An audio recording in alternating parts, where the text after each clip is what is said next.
welcome everyone into season 2, episode 4 of the Hooley Brothers podcast here on a Wednesday night. Mike, how you doing? Not too shabby. Not too shabby. I mean, how can you be? Because I guess we'll start. We have a rainy Monday night game to talk about a little bit that wasn't so great, but Yeah, we did. let's We People's do. Graves, right? All right. Sorry, cut out there, What was but we that? do have a rainy night game on the Northeast. It just was in Bronx, New York, because it got delayed an hour and a half. Remember? Oh, I said Monday night. Oh yeah. Oh, jeez, I give him too much credit. I give him way too much credit. Sorry. You thought they were going to win a game? No. But yeah, the Yankees are dead. Really some interesting LCSs. The losing team only combined for one win, so not the most eventful, lengthy series here. Well, one was definitely a lot closer than the other, but they were in all three of those games in Philly. Yeah. But we'll start with the AL. Like I said, we'll dance on some graves while we can, and I know Red Sox didn't make the playoffs, but I think a lot of people enjoy this. Again, kind of just dealing or celebrating in the Yankees English here. They go down 4-0 against the Astros. Yeah, that rain delay on Sunday, where you seemingly could have emptied a roll of quarters and gotten into that game. By the time it came down to first pitch here. Hate to see it. But yeah, I mean, the only thing I do have to say, and throughout the whole playoffs, it stinks because of you got to give Cole credit. I mean, he showed up for sure. But at the end of the day, it just seems like this was it's crazy as good as the Yankees looked throughout the season. I think it was kind of very reliant on the home run, and I think we were on maybe right after game 2 wrapped up on last Thursday, but Astros just seemed like a much more complete, much more dominant team here. Well, like going into the year, I wasn't high in the Yankees at all. I was. I thought it was going to be a Tampa, Toronto with us maybe in there, and New York as a distant third. I mean, homer call, New York won the division. I was wrong, but the second half of the year really kind of showed us what they were. They had a reverse Philly almost. Yeah, they kind of, well, even Philly was bad down the stretch. They just needed it. I guess that's true. Yeah, they needed the season to end just to have the vibes. But I don't think this is the true line in the sand. But it was after the Joey Gallo trade. They were a 500 baseball team. They were not really. I don't think he was maybe a curse though. A curse. Yeah, like the Italian Joey Gallo. I don't know. But, yeah, I mean, it seems like he also he claims he couldn't walk around New York or something. Yeah, it was brutal, but it seemed like that's like a good line in the sand to say like, hey, they were a team that played some really hot baseball to start the year. Pretty decent sample size. Yes, it was like 100 games, but once they kind of came back down to earth, that's what they showed they were a 500 baseball team. Yeah. Yes, still better than Red Sox. Got to give them credit, but when it gets to postseason ball, it's just that kind of really looks at some of the dumb decisions they made, like not really going out and getting a shortstop and just putting IKF and Donaldson out there instead of like the Yankees fans love Urshela before they moved it, and it just seemed like yes, they were able to build a decent bullpen and a pretty decent rotation.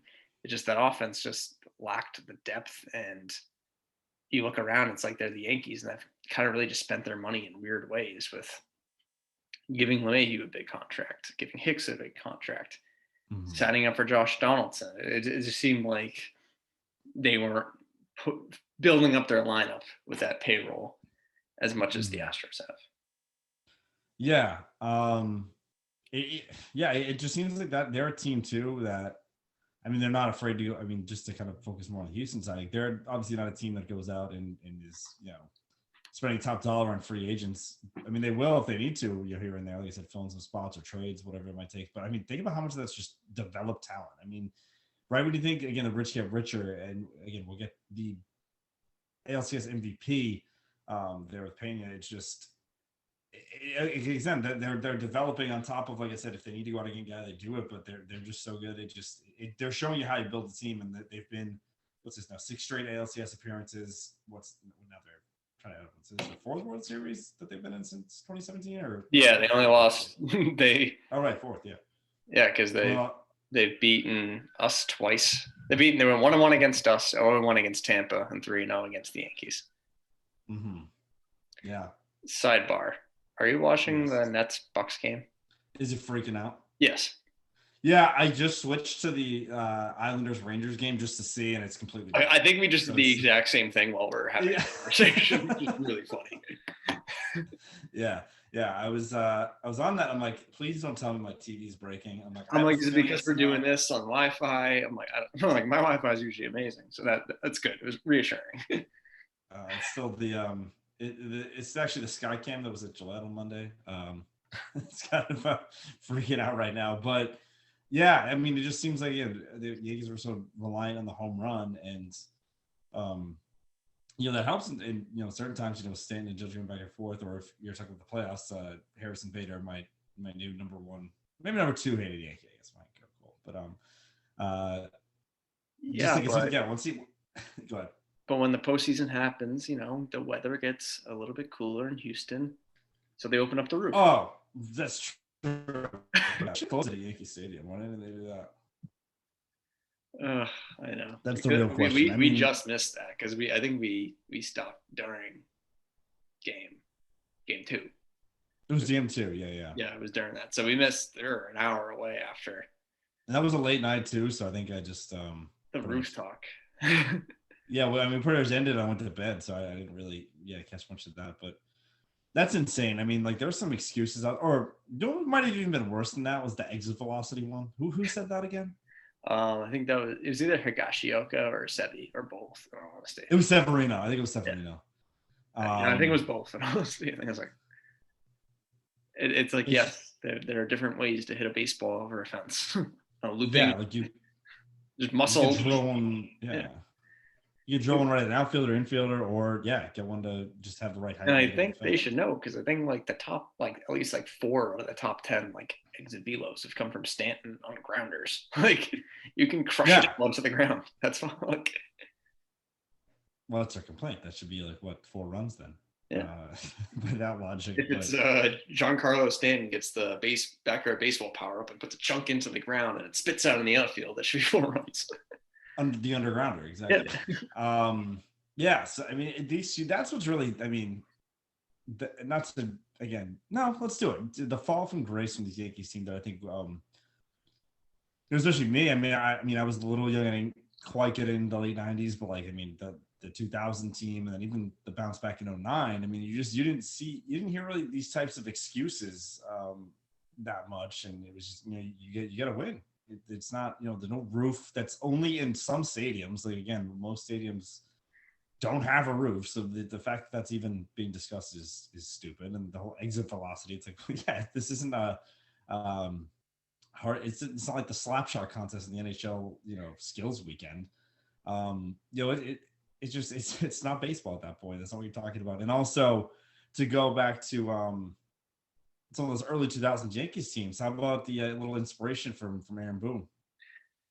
FaceTime and Big Papi just to be like, hey, remember back 4 years ago? I mean, back in 2004 when the Yankees lost 4 straight games. Let's do it again. One more. I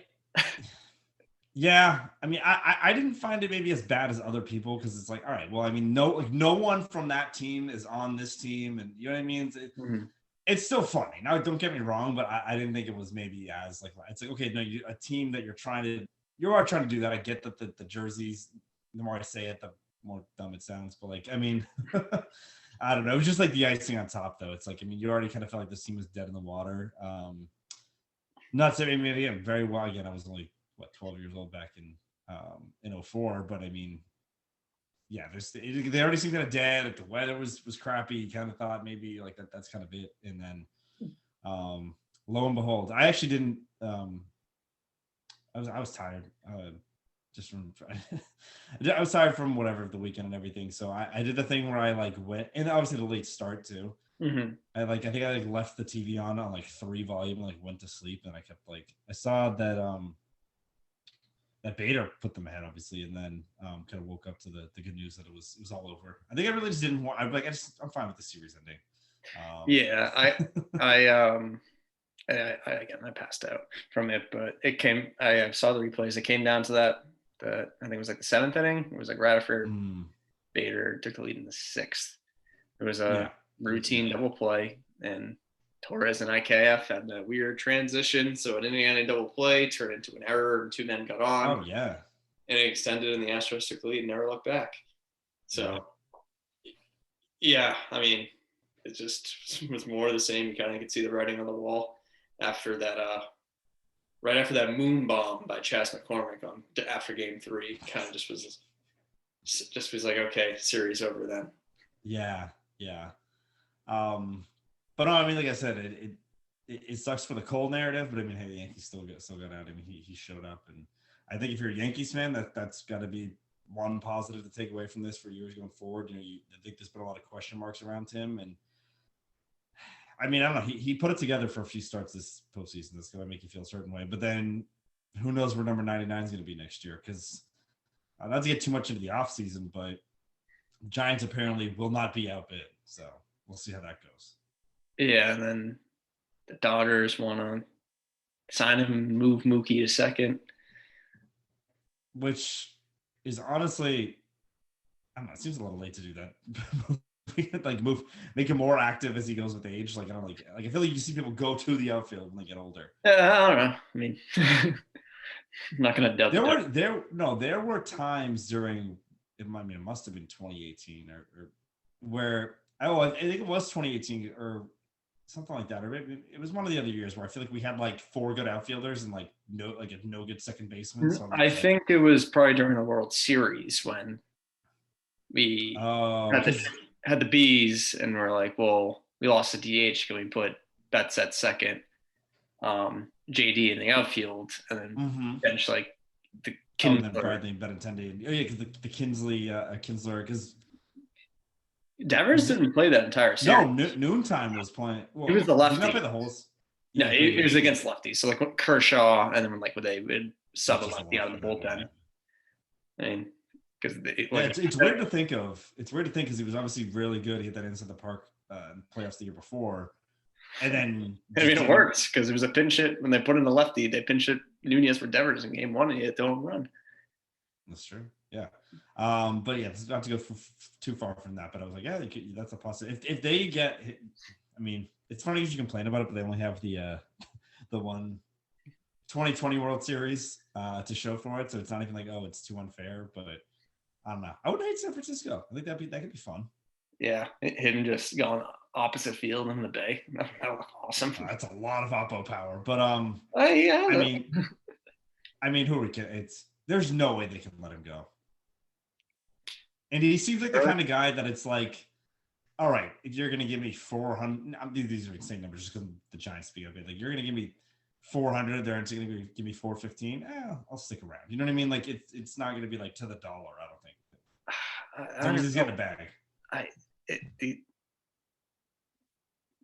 This isn't George anymore. It seems like there's running back, Boone, Cashman, the same old thing. And I don't know. They might just be like, well, he's already 30. Like, I wouldn't be shocked if they don't want to because he got a late start. Like, I won't be shocked if he goes. And the comments they've made over the years, like, it was like I remember like some like reporter was like, oh, like my cousin Johnny from 8 years old wants to know for staying. And he's like, well, even if I'm not a Yankee, you can always be an Aaron Judge fan, like stuff like that. And even like I think an article came up today how people don't want to play for the Yankees anymore because there's just so much pressure to break the mold and be the first team in a decade to win.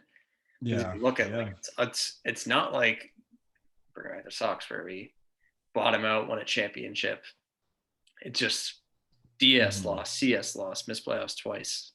DS loss. It's like really funny looking at the 15. Wildcard game, Houston, missed playoffs. Houston CS, Red Sox, Houston, Rays, Red Sox, Houston. It's like it's the same 2 teams as the Rays. Beat up. Yeah, just like banging their head against the ceiling. It's Yeah, I mean, like I said, we'll see. I think if you're them and you're really turning into a shell of your former. Like this is a big test. Like, yeah. I mean, like you think about in recent years, obviously, like you made the trade for Stanton, you get Cole, as far as like two big ones. So it's like if you're gonna want to be even taken remotely as seriously as those like early 2000s, late 90s, like Yankees go out and get whoever you need. You got to keep your own guy for really any price. I mean, we'll see how serious the Giants are and kind of what that comes down to. And maybe we'll get numbers leaked at that point. But if you're them and you want to be taken serious, you got to keep this guy. I mean, it's going to drastically change if you don't. I don't know. I think if I had a more that'll be more for the hot stove because I know we were on probably Sox thoughts about that. I know there were some leaks early in the week about Devers or perhaps Xander, but we'll save that till we get more details. Instead, let's hop over to the NL where again, obviously Astros move. Actually, before we do that, I just got to give credit getting back to the Astros. I know it's been a lot of dumping on the Yankees here, but really just an impressive 4 games out of them, both pitching and hitting. Hitting, obviously, the young gun winning ALCS MVP. I think there's been all this talk about Alvarez for good reason, but I don't know. It looks like they've lost one of their guys in Correa and have not missed a beat and probably even gotten better at this point. Good old Mr. Pena. And shout out probably my favorite member of the Astros staff, Christian Javier, just coming in game 3 and outdueling Garrett Cole was pretty cool. So he's not even my favorite Christian on the Astros. Best kids. Yeah, I mean, I am pulling for him to get in the ring. I mean, it was tough to see him go. So I know he's not the number one guy, but I think he has certain pitchers he works with, right? Or Christian Javier. It's Javier, right? I was like, wait, that was the game. It was game 3. Yeah. Yeah, but really just impressive performance all around. Like I said, back in the World Series again. But now we'll talk about who they're facing. That's the Philadelphia Phillies. Yeah, really hard fought. Again, back in San Diego, game 1, obviously the pitchers duel that, Zach Wheeler obviously won there against Yu Darvish. Then that crazy game 2 where it was 4-0 Phillies, which is funny because we have a game later that kind of went opposite of that, where the Padres were able to storm back even and go into Philly, but then a clean sweep at the bank, if you will, from the Phillies over the weekend, Friday, Saturday, Sunday. Again, caught most of the game on Sunday, really, because again, Friday was out, Saturday was out. Able to hold them off Friday. Saturday seemed like the real wild game, and then obviously we'll talk about those two briefly, and then we'll get into game 5. Yeah, so I didn't watch any game full out, bits and pieces, so I kind of knew the gist of what was going on. Friday night, so I was Padres in 6. Goes wrong there. Friday night too. Phillies in 7. Friday night was the difference. Nothing against Ranger Suarez, but Joe Musgrove. That pitching matchup you needed to win. You had to get up 2-1 and put the hammer down. And I thought that was a time to jump on him. And hey, Ranger Suarez held his own. They were able to get to Joe Musgrove and get 2 across. I think it was 2-1 on the game left. I think final score was 3-2, something like that. Gene Tavera was the difference maker. He had a couple of nice at-bats and a great defensive play. So once they took that lead, you knew that they at least had to even it up, because I thought best case with Wheeler going on game 5 was going home 3-2. Because, man, that pitching matchup, they don't have a number 4 starter on either side. How far the mighty have come when the Padres have signed. It's like, Jesus, their 5-6 is going to be Sean Manaea or Mike Clevenger. Mike Clevenger starts the game after getting a 4 spot. I think Brady Falter was the dude that name started. Never. Yeah. Immediately gives up 4 runs in the first inning, spot to a 4-0 lead, and you don't record a note. Mike Clevenger, sunshine. Like, I loved him. He was an ace back in 1920. Falling off, just gave him right back to lead.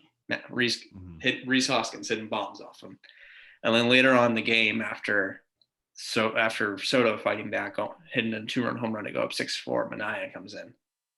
A's best pitcher for a couple of years. Ends up giving him 5 earned runs, and it's 10-6.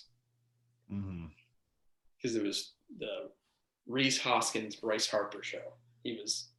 Harper at the go-ahead double after Hoskins got him to tie the game, saying "This is my team, my city," stuff like that.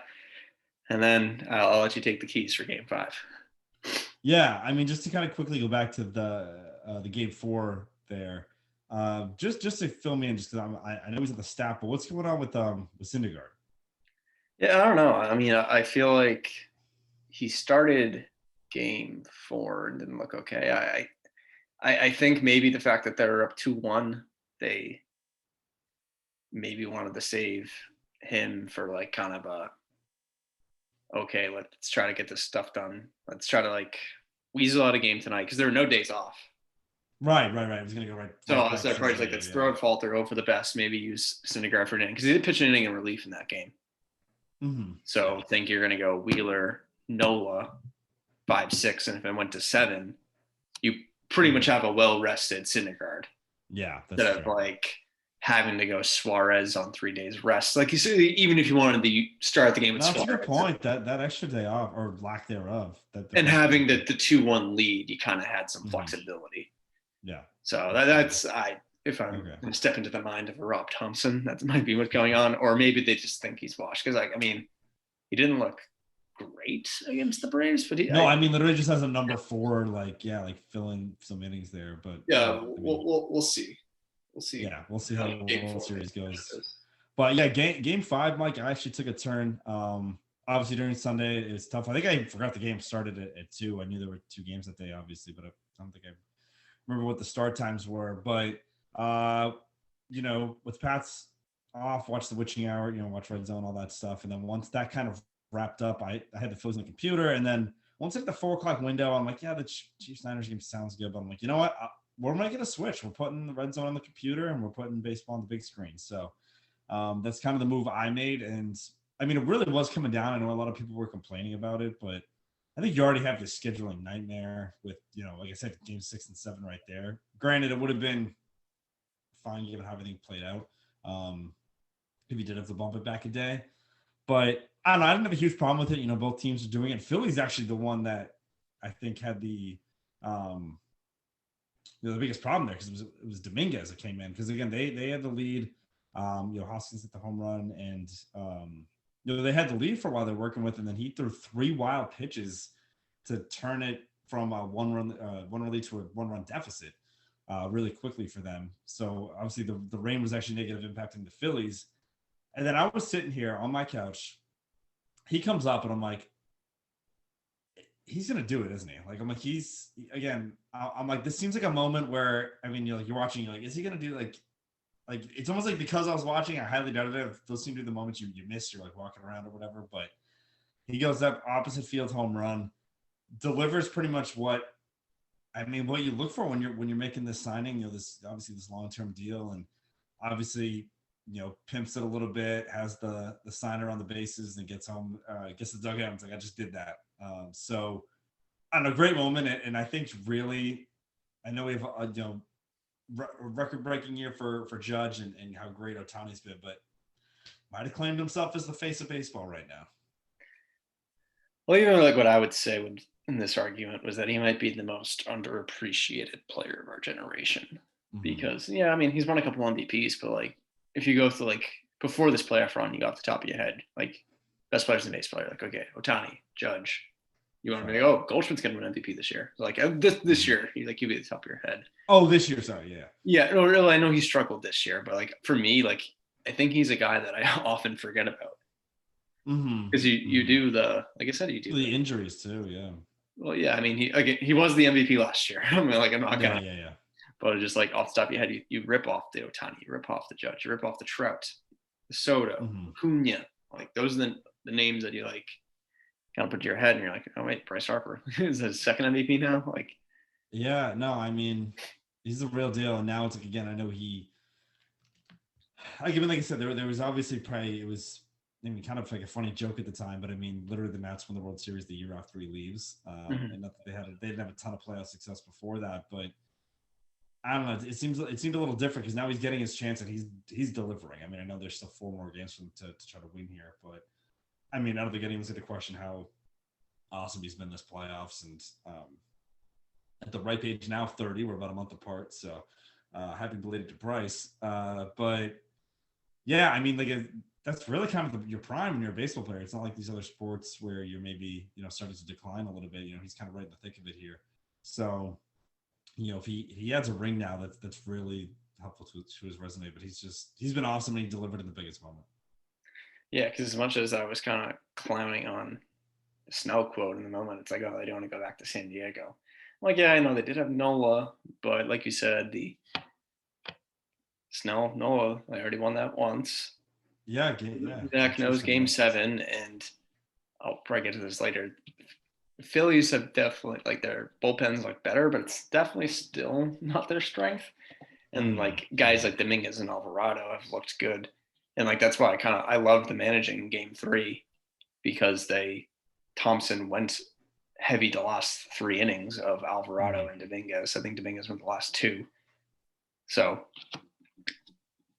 that's something like, oof, if Dominguez is falling apart in this, and then granted it could have been weather induced, that you can be kind of sweating on that plane ride. Yeah, absolutely. Especially like you said, the new format, no days off. Yeah, it's tough. It's almost like it's crazy to think if you didn't win in 5 that it could be like crazy, but that's kind of what it is when you're the lower seed, because it's like, yeah, we're going back to their house for 2 games. So yeah, definitely probably very helpful that they won that in 5. Harper wins MVP, but really just a stacked out. I mean, like we said before, you think if this Philly team is like, oh, like there's this like plucky 6 seed that went going, but if you look at their lineup, it's stacked, man. They have a talented team, and I know you mentioned they kind of fell off and needed the season to end, but if you think about it, I still think they almost were kind of a reverse Yankees, because the Yankees actually pulled away the last few weeks, whether that was the other team's not playing well, but they kind of got that lead down to a few games and started to pull away. So maybe we're kind of exactly opposite with Philly, but yeah, really just like an impressive performance of them. The 6 seed going to the World Series in the NL, facing the 1 seed in the AL, Houston Astros. So I guess we'll leave it at this. I know we have again, World Series starting on Friday night, which is exciting. Who you got in how many games? Houston 6. I'm going to preface this by saying I want to be very wrong. I got Houston at 5. I love this Philly team. I love them, but I don't know. I haven't picked them yet to win a series. I guess that's true. I want to give them some respect. Like, I feel like they can. I think they're gonna steal one of the first 2, and then as madness as the bank has looked, I think Houston's good enough to take 2 out of the 3 out of them. Yeah. And I'm almost thinking the opposite. They win both in Houston and then win 2 out of 3 in the bank. Yeah. Probably lose Game 3. Philly would win Game 3. I know that's the Suarez game, so they might lose some of their best pitchers on the mound, but I don't know. Yeah, because I know they're going Nola Wheeler. Nola Game 1, which actually is smart given the rest. Like, yeah, he's been off too long, and just give Wheeler an extra day. And then one extra day for Wheeler. Yeah, exactly. Yeah, and it's good they're back to the normal rest. A little thing, because usually it would be like the past, like, I want to say like 5 to 10 years. It's been, I think, what is it? Tuesday, Wednesday, and then it's a Friday, Saturday, Sunday at the lower seed, Tuesday, Wednesday. As I kind of like, man, that stinks out. Like, you're kind of missing out on a weekend game. It's kind of nice, like, because football is king. Like, you don't have to worry about the night game, because like I remember that game in the 2019 World Series. It was 3-3. It was 2-2. And I'm like, wow, it's gonna be. I mean, it was a weird. Scherzer got scratched because of his back. I'm like, it's gonna be Scherzer Cole tonight. I'm like, oh boy.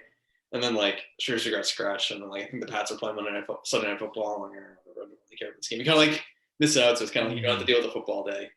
And then it's smart. And then you can also have a Game 7 on a Saturday night, and even 6. So then you have the Fridays. I like kind of having the weekends in the middle, and then I feel like the lower seeds always the scrappier team, and it's always from like a heavier city. I'm like, those cities are gonna pop off. Like Philly will be popping Monday through Wednesday next week. Yeah. So like it's we'll see. So we'll be because what is it? So Friday, Saturday, Sunday off, then Monday, Tuesday. Yeah, we could be here on Game 5 next week. Game 4 or 5, depending when we hop on. So there. Again, for me, it's gonna come down. Like, I think both teams have deep lineups that have proven they can perform in the pro season regardless of the regular season. Like Castellanos, he's been pretty impressive, and Hoskins and Bohm have looked pretty well. I mean, I'm not going to talk about the Astros offense. I mean, the Philly starters between Wheeler and Nola, and like I know we've been kind of shitting at Suarez, but he's been pretty good for them. Like it's just like the name, like I see that he's been solid for them. It's just I was saying like it'd be funny if that's the one game they win. That's all I was saying.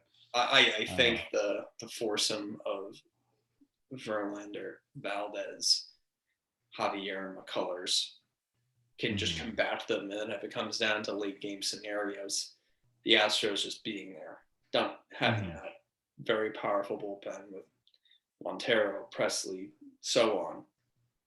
It just seems like they're gonna. Philly's gonna be in every game. I don't think they're getting blown out. Heck, they might even hop onto some leads, and Houston might just squeeze it out. Yeah. But I think there's gonna be, no matter how many games it goes, it's gonna be entertaining baseball in all the games. Let's hope so. We'll be on next time, depending on how it goes, midway or at the end of the World Series. Hopefully midway, and we can get a nice deep series here. But let's see, we're coming up on a few minutes of our first half. Want to quickly hit on college football just because I don't think we have as much on that, and then we'll do the NFL second half.